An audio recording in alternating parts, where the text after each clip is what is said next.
go over the themes of history. I wanted to show you a couple of things in terms of the assignments. I get a lot of questions about when the assignments are due, how long they're open, so I wanted to show you that. Second thing that I want to make sure that you understand is we will go over all of the materials from this unit next week in a review game. We'll do an interactive review game online, and then I'll show you how you can take your test. You can use any of the notes, the handouts that you have to take that test. The one thing is you can't close out of the tab. So once you start the test, you got to finish the test. If you close out of the tab, you're locked out. But we'll go over more of that later. This week, we will cover the importance of ancient Greece and their democratic ideals, ancient Rome and their republican ideals, or their form of government ideals. We'll go over some monotheistic religions, and then also a map exercise of ancient Greece, and we will be done. So we'll go through all of that together. Let me check the chat room. There's a question here. So that is no problem. Other than that, I think we're good. Go ahead and open your homepage on Canvas. And I wanted to go over a couple of things with you about when the assignments are due and how long they're available. So there's a couple of things that I want to go over with you on that that may be a little different, or maybe you haven't seen in Canvas before.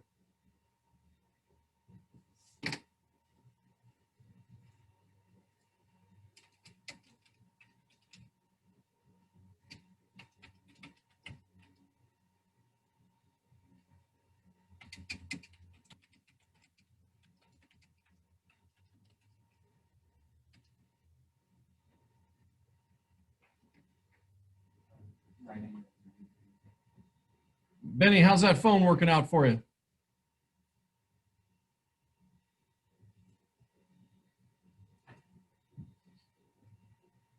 I just wanted to say hi. You didn't have to stop in the middle of what you're doing. I'm sure it was more important than this class, right?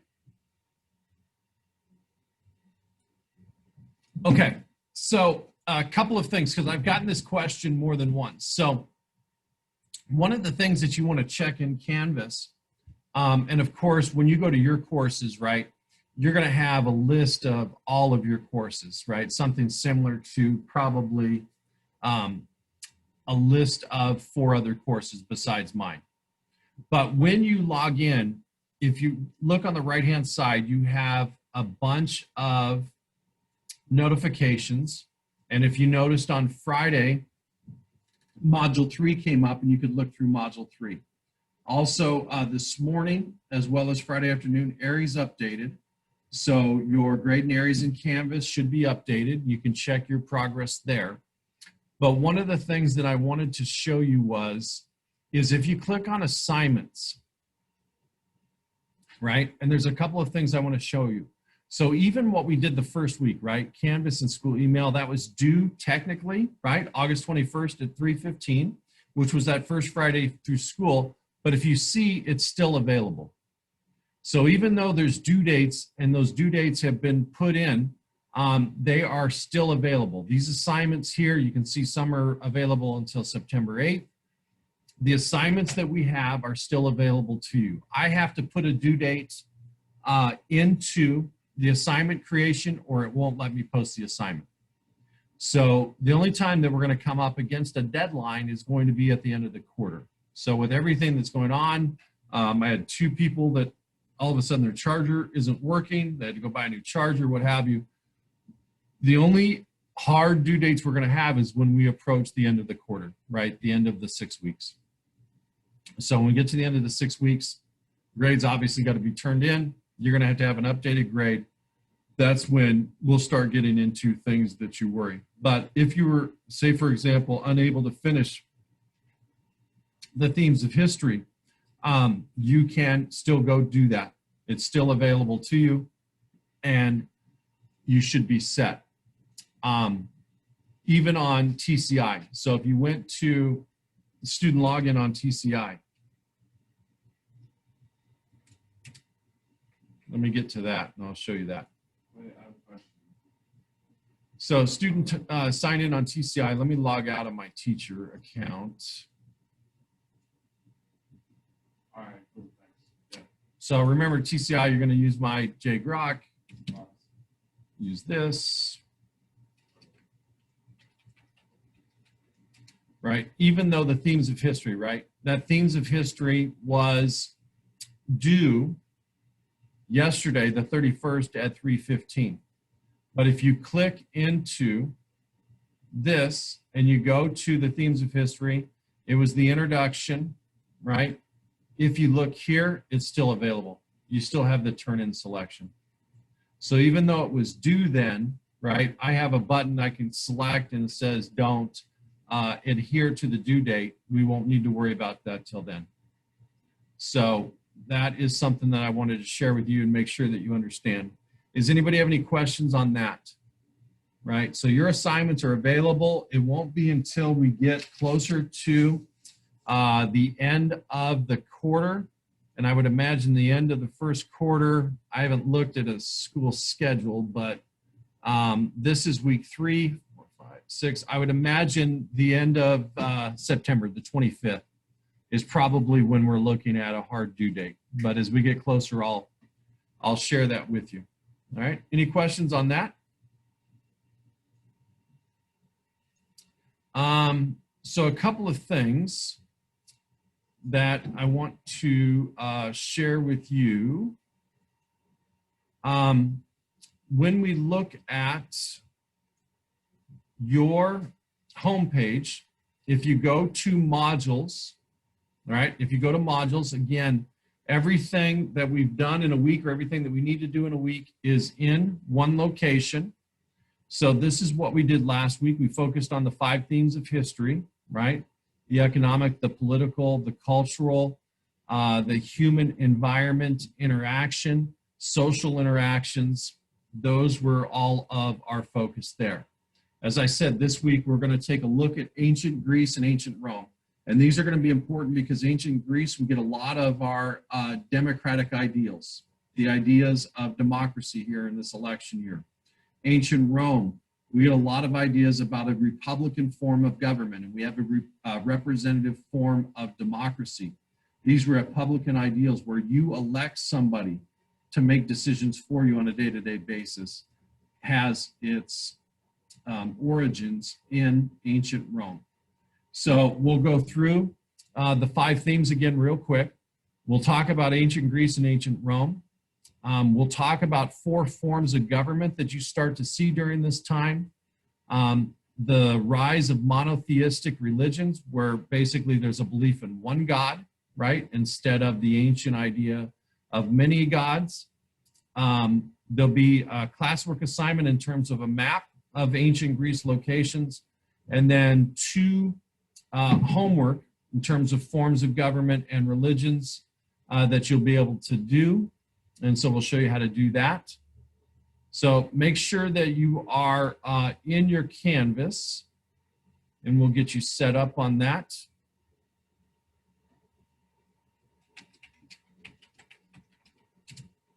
Any questions you can throw into the chat room.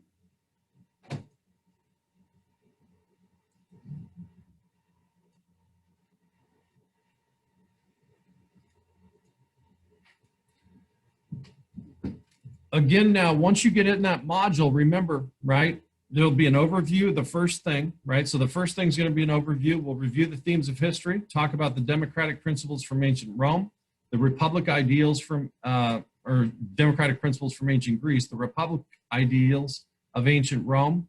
There'll be a map assignment and then a forms of government assignment that we will look at.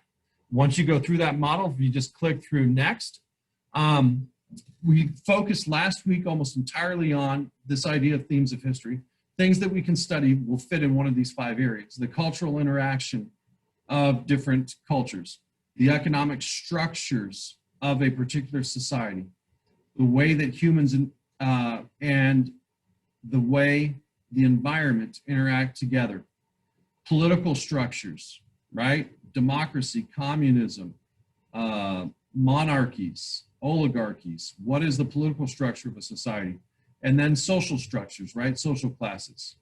Talk about upper class, middle class, lower class. During the French Revolution, you had various estates. They call them estates: first estate, second estate, third estate. So study of history can fit into one of these 5 themes.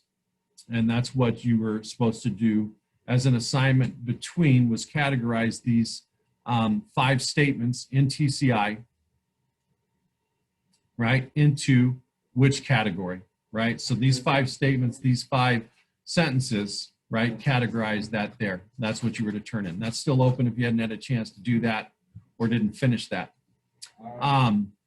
Ancient Greece. If you want to look at, I'll show you the first couple of minutes of this. But basically, ancient Greece is important for the way that they organize their society into what would we consider a democratic process, democratic ideals. And so we'll talk a little bit about that. I'm going to show you about 2 minutes of this clip. It's like a 50-minute clip, 45-minute clip. You don't want to watch the whole thing, but I'm going to show you the first 2 minutes. But basically, Greece is going to create the standards for the government, or the basis of our government that we have now. This idea of democracy: 1 person, 1 vote. 3 branches of government, right? So we have 3 branches of government. The president is the executive branch. The Senate and the House of Representatives is the legislative branch. Congress, what we call Congress, and then the Supreme Court is the judicial branch. And then also, Greece is important for this idea of natural laws, that when humans are born, there is a law of nature, a law giving them basically the right to life. So I'm going to show you the first 2, about the first 2 minutes of this video. Hopefully it doesn't lag too much. You'll want to turn your volume up. I'll turn the closed captioning on if it is there. Well, it isn't, so we're screwed. Anyway, here we go. My bridal all from misery, and I cannot save my child from death. This is one of the most shocking stories ever written. A mother, a princess, has lost her city and her husband in war. Now she has to face the news that she is to be sold into slavery and her only son killed. This film version of an ancient Greek play called Trojan Women has become a classic. The first time I saw it, I was moved to tears, and it still moves me now. It is a play about the most charged aspects of human life: love, war, sacrifice, fear, and death. And although it is set amongst the gods, myths, and peoples of ancient Greece, it is still utterly gripping today. It is one of the main reasons I study classics. An Athenian called Euripides wrote this play a little under 2,500 years ago. Back then, he was often ridiculed as an angry young man, but over time, his plays have come to symbolize the incredible sophistication of ancient Greek civilization. That civilization has influenced almost every aspect of our lives. Not just drama, but politics, language, philosophy, art, and architecture. To understand ourselves, it turns out, we need to understand the ancient Greeks. And the best seat from which to do that, for my money, is in the theatre. The series is about how ancient drama changed our world. So a couple of things. I've been to Greece, and one of the things that you'll find now, these theaters here, right, are basically built before Christ, and so this would be in the BC. They obviously didn't have electronics. They did not have any sort of magnification. The one amazing part of this is outside of Athens, there's a theater like this. And when they take you on the tour, they have you go all the way to the top and stand at the top. And you can see it seats a couple of thousand people. Well, there's a little it's almost like a home plate in baseball. Down in the middle of that theater where they would have these plays, that was their entertainment, right? In the 20s, before there was television, it was radio, right? In this ancient times of Greek, it was theater.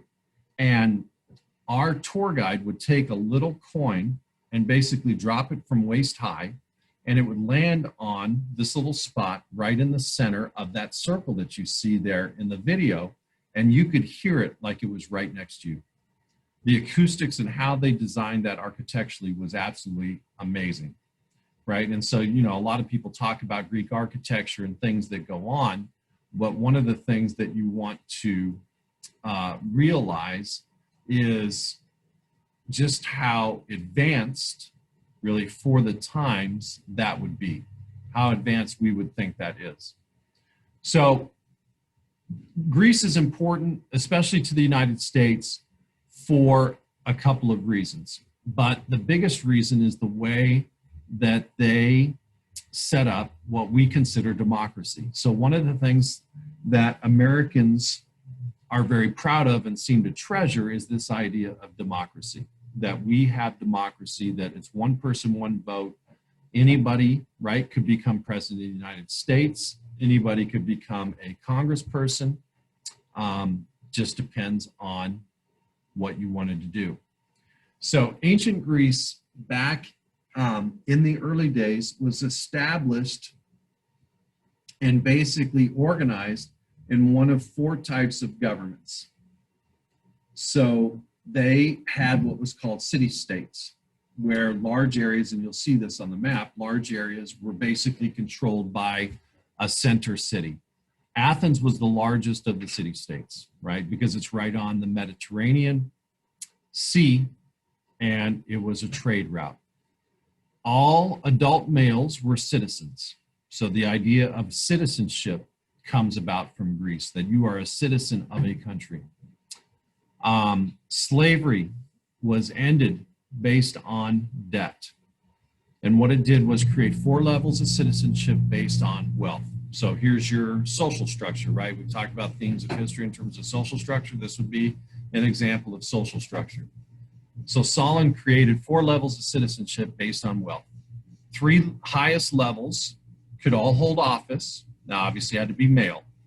The fourth could still vote. So even if you were the lowest level socially, you could still vote because you are a citizen. All right. The next Greek leader, right, Cleisthenes, continued political reforms.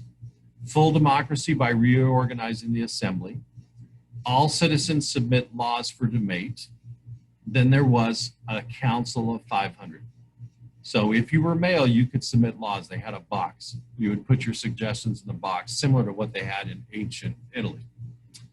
Pericles increased the democratic process, starts a direct democracy. Direct democracy means one person, one vote, and you also vote on everything that comes up. Democracy ends, though, after a war between Athens and Sparta, when Sparta comes over and takes over the city-state of Athens.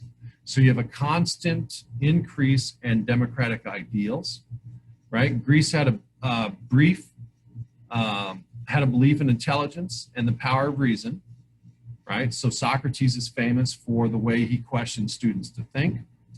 Plato writes The Republic, how a society should be governed. Aristotle writes Politics, about human belief, knowledge, and thought. And as I said, what we get from ancient Greece is this idea of a democracy, that citizens of a country should have the right to vote and have a say in how they are governed and how they are ruled. Greece is also one of the first to develop different branches of government, so no one branch becomes too popular. And they're also one of the first to apply this idea of natural laws, that when you were born with the right to live your life the way you see fit. And then that link down below, if you want to watch the rest of that video, it goes into detail sort of about the Greeks. All right. Any question on that? So Greeks have basically the foundations of our democracy is in Greek society. That's the first big thing. Second thing we're going to show, this one is a little shorter, so I'll show it to you. and it's somewhat humorous in terms of what it is, but this is the Roman Empire. So the Roman Empire is where we get the idea of a republic. So when we go to the polls in November, we vote for House of Representatives, senators, President of the United States. These people we elect to make the decisions for us, right? So we get to vote basically once every 2 years. They're going to vote on a day-to-day basis. And that idea comes from this Roman Republic. So hopefully this will show up well too for you.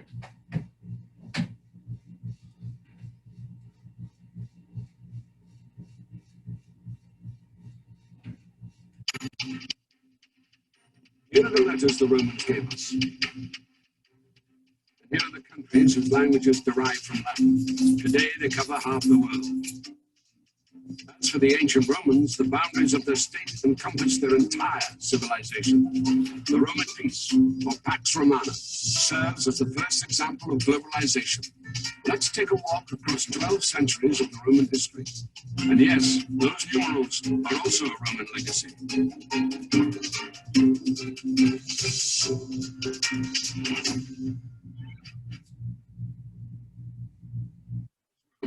A city on 7 hills, capital of Italy. But that is today. And 2,000 years ago, there it is. Another 1,000 years ago, there. A tiny tribal settlement of the Latins by the river Tiber. How did this manage to conquer the world? First, it was lucky with its neighbors. To the north, the Etruscans of modern Tuscany, a mysterious people whose language has never been fully deciphered. To the south, Greek colonies. These peoples all traded with each other. It was at the crossroads of their trade routes that Rome appeared. From the very start, Rome has been an open city, a safe haven for outcasts, murderers, runaway slaves. Rome offered migrants a unique opportunity to become fully fledged citizens. This will make Rome the largest metropolitan city of the ancient world. The Romans themselves believed they were descendants of refugees from the Middle East who had survived the Trojan War. Romulus and Remus were the great-grandchildren of the Trojan hero Aeneas. Nursed by an Italian she-wolf, the brothers quarreled where to site the future world capital. Romulus killed Remus, gave his name to the city, and became its first ruler. As legend has it, there were 7 kings, each of which enjoyed a lengthy reign and left some beneficial legacy. A calendar, a sewer system, or the Capitolium, a temple to the senior god Jupiter. Much of what the Romans later became famous for, aqueducts, bridges, perhaps even the gladiatorial games, were borrowed from the Etruscans. This people had invented the Latin alphabet by adapting the Greek letters for their own needs. It's not surprising that their last kings were Etruscan. Rome borrowed her military and government organization from them, while maintaining her stern, patriarchal simplicity. In 509, Rome was shaken by a sex scandal. The son of King Tarquin the Proud raped the chaste Lucretia. Tarquin was expelled, making him the last king of Rome.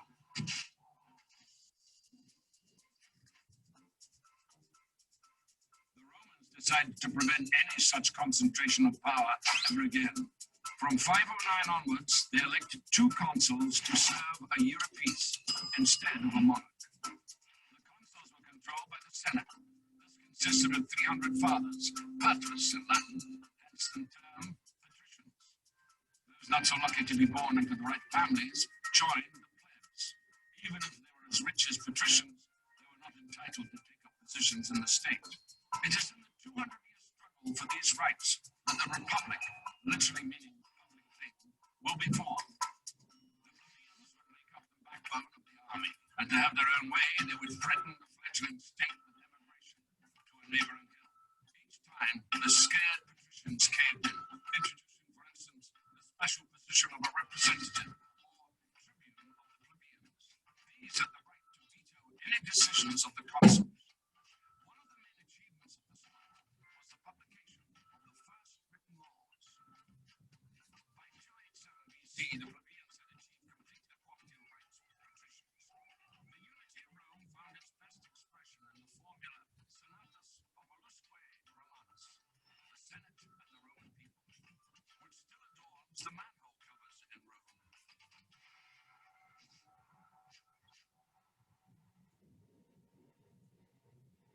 Okay. So a couple of things about the Romans. The Romans, as I said, are Republican ideal. This idea that people are elected and basically represent your interests are all things that you'll see in our political system today, our system of government. So as it was said right there in that short clip, or part of the clip that I showed you, Rome was ruled by kings until 509 BC. So a group of aristocrats overthrew a harsh king and they set up a republic. So they set up a republic that basically has two houses in the legislature. Same thing that we have, right? We have a Senate, which is the upper house, and we have the House of Representatives, which is the lower house. The Romans set up the group ruled by the patricians, which would be the upper house, and then the plebeians, which would be the lower house. You have class structure, right? So this gets into our social structure again. The patricians, the upper house, were the wealthy landowners. The plebeians were common farmers, artisans, merchants. The Romans are also one of the first to put laws into writing. And so what you would find when you went into Rome is there were 12 tablets on the entrance into Rome. And basically, the plebeians forced the adoption of written laws, right? And that stops discrimination. It stops sort of a change because the laws are written down, right? Maybe thou shalt not kill. It's all there for everybody to see. So they can't make up laws as they go along. When you write down laws, right, it also makes it so that all free citizens are treated fairly under the same laws and that they are known ahead of time, right? So all free citizens had the right to the protection of the law. All people knew ahead of time. All laws were to be fairly used. As I said, this Republican form of government, similar to what we have today, had a Senate and two assemblies in Rome, and each would appoint a leader. Now, under Roman law, all citizens had the right to equal treatment. You were innocent until proven guilty, right? That's one of the tenets of our judicial system. The burden of proof was on the accuser, right? Laws must be fair and reasonable. So, for example, in this country, right, if you shoplift, or let's say that you run a red light, right? The penalty for running a red light is not the death penalty, right? They don't chop off your hand like in some parts of the world for theft.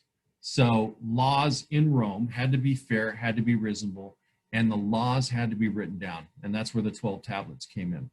And so you'll notice too, right? We have sections and ordinances in our counties, in our cities, and our states, even the federal government, that laws are written down, right? They can't just arrest you and then come up with a law and write it down and say, hey, you're guilty of that. So Rome creates the standards for a republic and equal human rights that is part of our system today, right? You're citizens of a state. You're not a subject of a ruler. Codes and laws should be written down, because if they're written down, then they could be applied equally to all of those that are with us. All right. Any questions on that?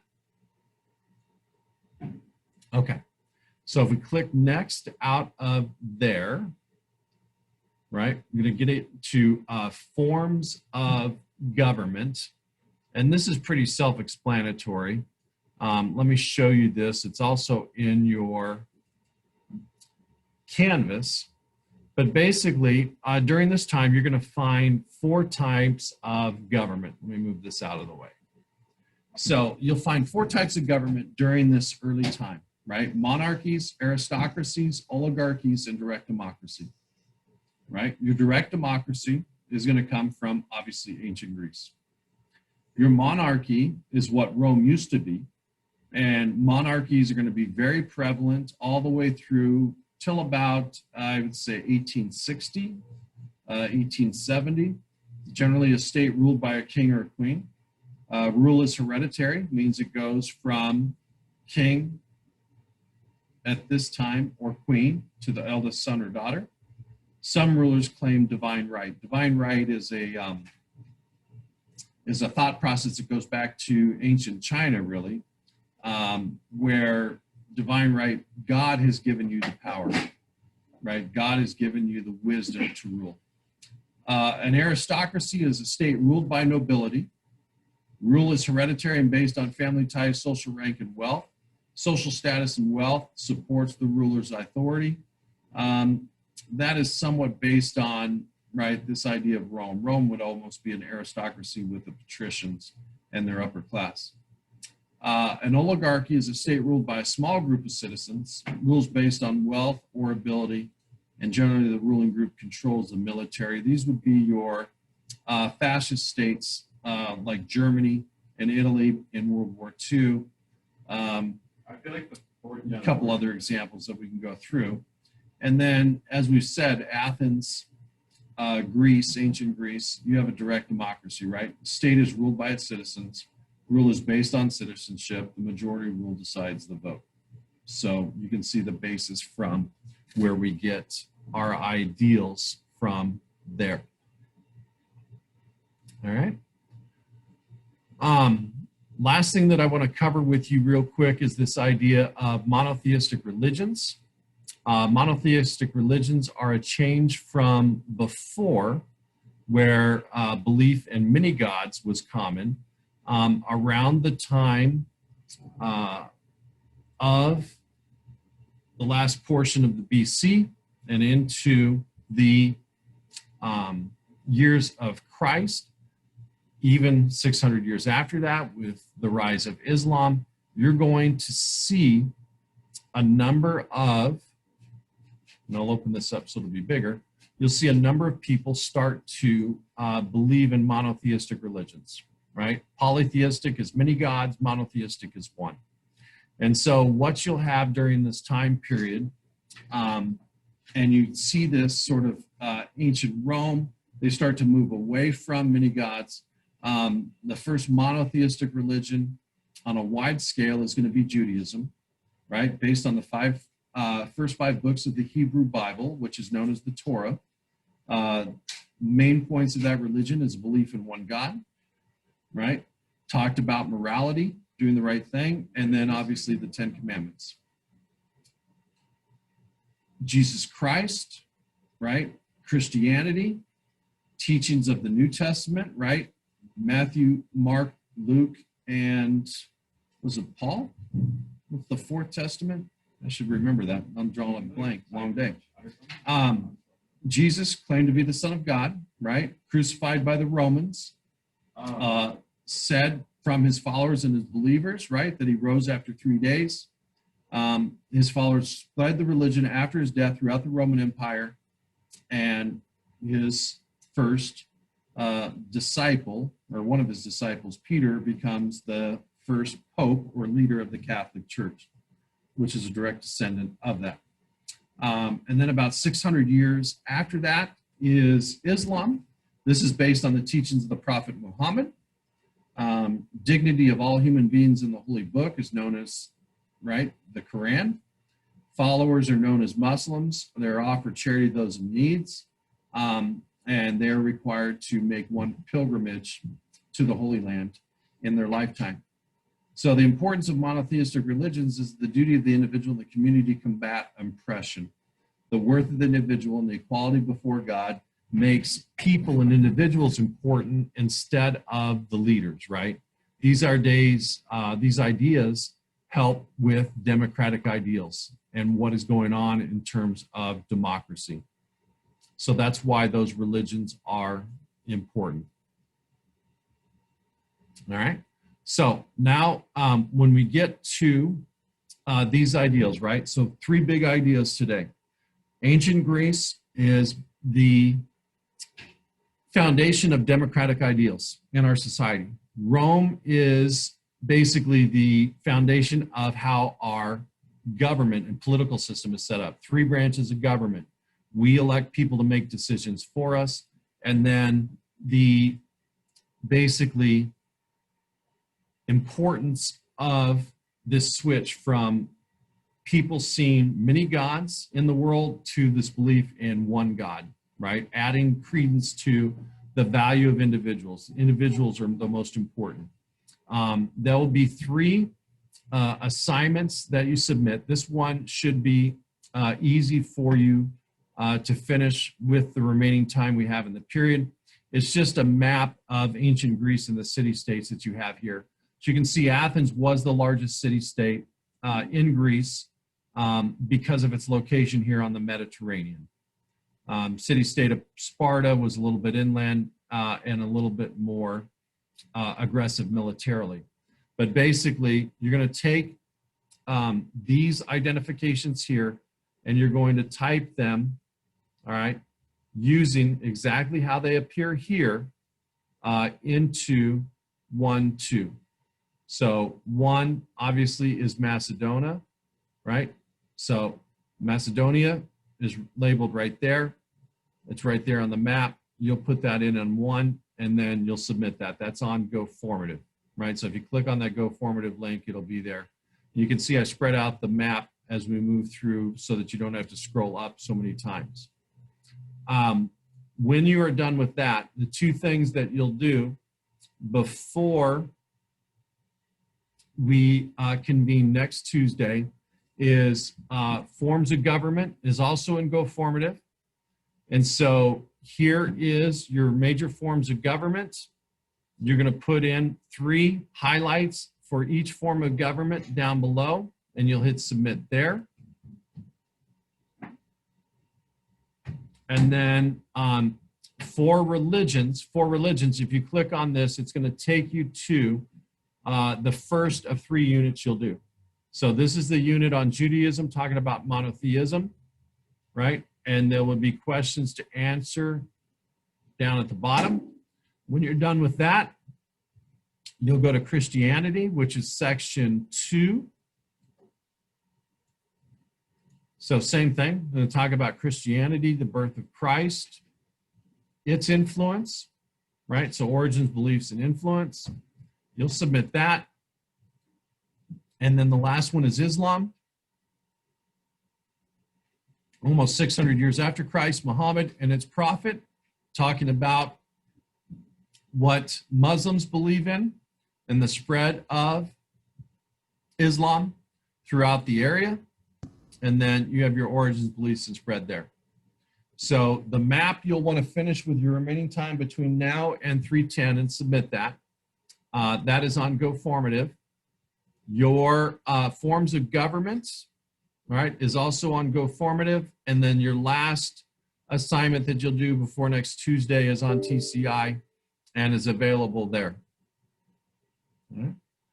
Anybody have any questions over that? Okay, so Go Formative is going to have your map of ancient Greece. You should do that with your remaining 37 minutes.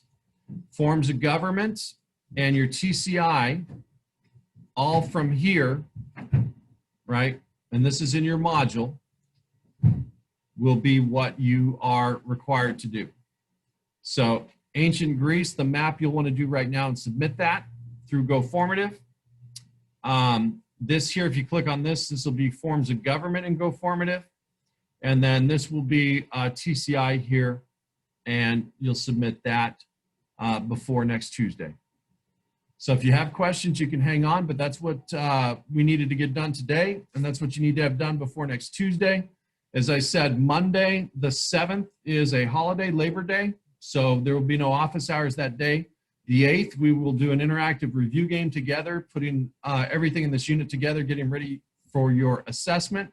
Your assessment, I will show you how to take that. The one thing you want to remember about your assessment, you use any of the notes or handouts that you have, but if you exit out of the tab of the assessment, your assessment will close and you'll be locked out.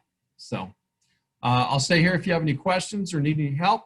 Otherwise, you can go ahead and click on the map of ancient Greece and submit that with your remaining time.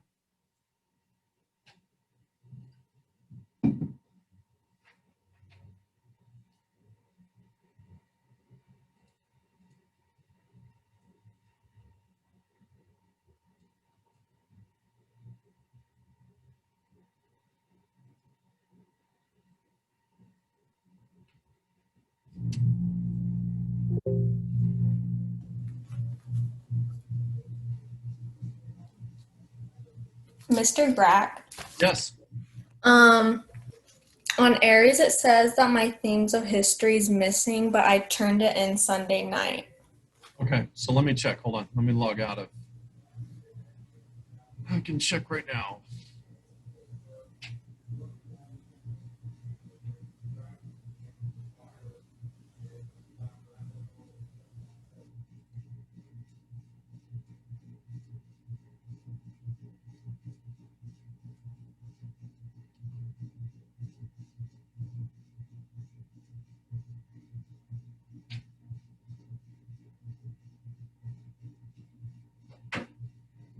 So it's saying it's missing themes of history for Yeah. you? Okay.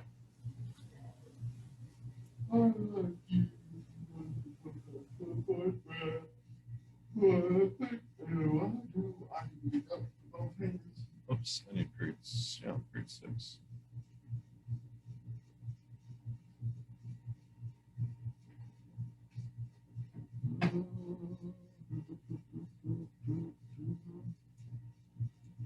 See if you're. Oh, there you are. Period 4. Okay, so period 4. Okay, it just hasn't transferred over yet. It's got. Let me make sure this is right, but it looks like it's got your.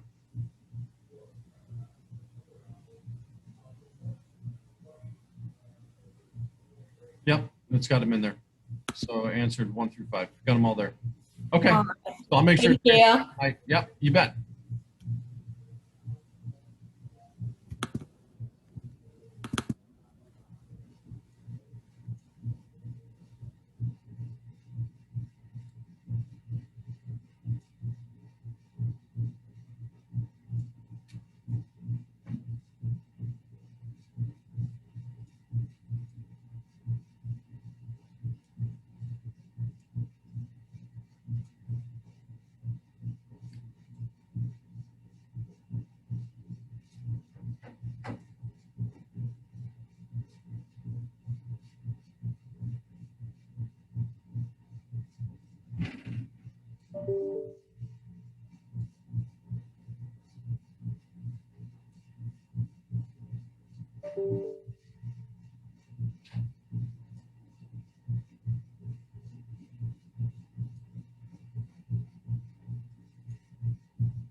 Do you have any questions, Nancy?